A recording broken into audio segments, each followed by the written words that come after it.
Hey everybody, it's Lauren and I'm back with another video, and I have figured out how to stand up my tripod without holding it between my legs, and every time I move my hands the camera's shaking. Like, maybe you guys didn't even notice that in my previous videos, but I am so excited that now I have finally gotten this thing set up and now I can talk with my hands, and it's gonna be all types of hands in the videos, and I'm just gonna be talking with my hands. Yeah. So today's video, I just want to tell you about a situation that happened to me this weekend that really kind of resonated with me. I was talking to a friend who just recently got a new job, and she was telling me all about her job and all about the people that she was meeting. And she happened to mention, first she mentioned one of the programs that she's going to be working on. And I was like, because it sounded so familiar. And then she kept talking a little bit more, and she started mentioning some of the names of the people that she was going to be working with and stuff. And she said a very specific name that is very rare for the island, and also very, in general, it's a very rare name. So back in April of this year, I had gone out on a date with a guy that I met on Tinder with the same name that she mentioned to me as we were talking. And I'm like, okay, first of all, she mentioned the program that she was going to be working on, and I had heard of that through the date that I had gone on with the guy with the same name. And then when she mentioned his name, I'm like, where is he from? And then she told me where he was from and all that, and I was like, oh my God, you are working with the guy that I went on a date with back in February. So what happened with him was, we met up on Tinder, because as you know, I'm all over Tinder, and I felt we had a really good date. Like, the first thing that I noticed about him, he was really handsome, and he gave me a really nice hug. Now, I may or may not have mentioned this in a previous video, but I love good hugs. Like, people that give those like church hugs with a pat on the back and all that, where the bodies are like a mile apart, I don't like those kind of hugs. Those hugs suck, you know? I like hugs that have feeling in them. And his hug had feeling in it. And to this day, I still remember it. And I was always looking for, like, after that date, I really looked forward to having another hug with him, and, but it didn't happen. We ended up, chatting a little bit after we went on our date. But I kind of noticed that the conversation had it felt like it lulled, like it didn't go or pick up. You know how after you meet in person and things go okay, the conversation tends to get better and more than the opposite. So in this case, it sort of started to lull a lot, and I was like, well, maybe he's just not interested. And then when we kind of talked again, we had a conversation, and he was asking me, well, like, why would you want to have a guy like me who's just on the island, 5 days a week, or, and then I go home on the weekends, and, all of it sounded like he was saying all these words and asking me all these questions on one hand, but all I was hearing was, I'm not interested, I'm not interested, I'm not interested. That's all I heard, And maybe, like, for me, it felt like he was telling me something, like, sort of letting me down without being mean about it, like, kind of putting it on himself and saying, why would I want somebody like him, trying to turn me off of him or whatever. That's how it felt like to me, and that's how I took it. So eventually I ended up just deciding that we should just, not go on a second date or whatever. And then I went and talked to my therapist about it, I guess that next day or so.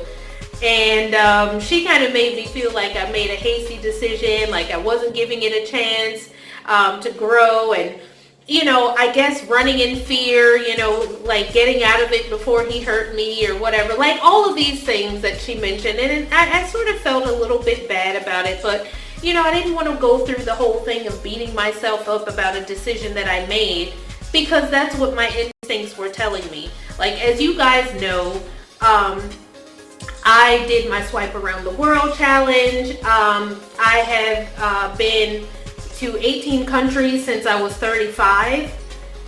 So like, I've dated someone that was living in Detroit. I've dated someone that was living in Maine, all while I was living here in Puerto Rico. Now, granted, I understand that long distance relationships are not the ideal, and it's definitely not something that should continue into the, 10 years from now and we're still doing long distance. Obviously that would not work, but I'm willing to give something a chance. And at that time, I was still very unsure about whether or not I wanted to stay on the island or did I want to move somewhere else. And I was also very open to where that place would be. So, if some relationship came along where the guy lived somewhere else and we, hit it off and things worked out, I would totally be fine, would have totally been fine with moving to wherever that person was to be with him. So that wasn't an issue for me, but as he was bringing it up to me, I felt like it was to him and that I should just cut the thing off, and that's what I ended up doing. That said, over the last 4 months since we had our date, and since I had that conversation with my therapist, there have been times where I have felt like, or had the thought of reaching back out to him to start a dialogue back up, because I really did feel like we could have been, at least good friends, because we did have good, friendly conversation. I learned about himself and his family and, his upbringing and all that stuff. I mean, details, not like deep down, but deeper than I think, you generally do with people that you don't have any rapport with. So, there was a part of me that wished that we, even if we couldn't have done a relationship, that we still could have been good friends. And so I thought about reaching back out to him, but then I talked myself out of it, because I'm one of those people that believes that, once you end something, it should be over and let it go.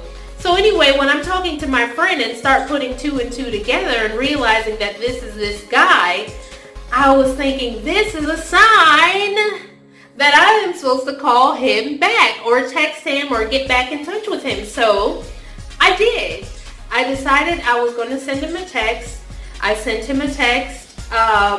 He did not respond back, which is perfectly fine and understandable, because maybe he had the same philosophy that I did. Like, if something didn't work out the first time, you let it go.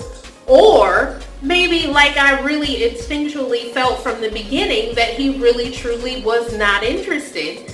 So, but after I reached out to him, I got a little bit of anxiety and wondering what he was going to do. But then after my anxiety and everything calmed down and, a day or so, many hours passed and I hadn't received any text back, I said, okay, I understand. I get it.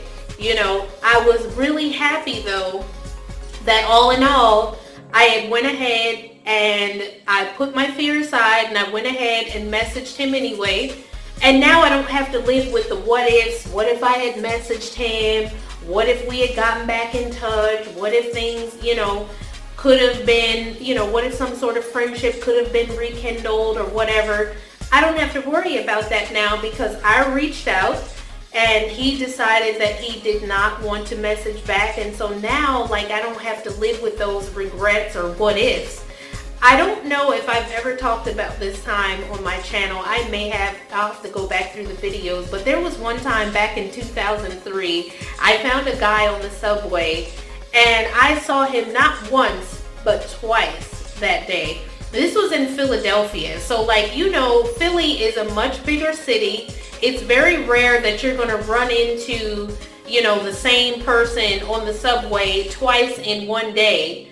But I remember locking eyes with this guy in the morning when I was on my way to work and, kind of smiled at him or whatever, but like there was something about him that drew me in, and I didn't work up the nerve to go over and say anything to him or whatever. And so he got off the train and we both went our separate ways.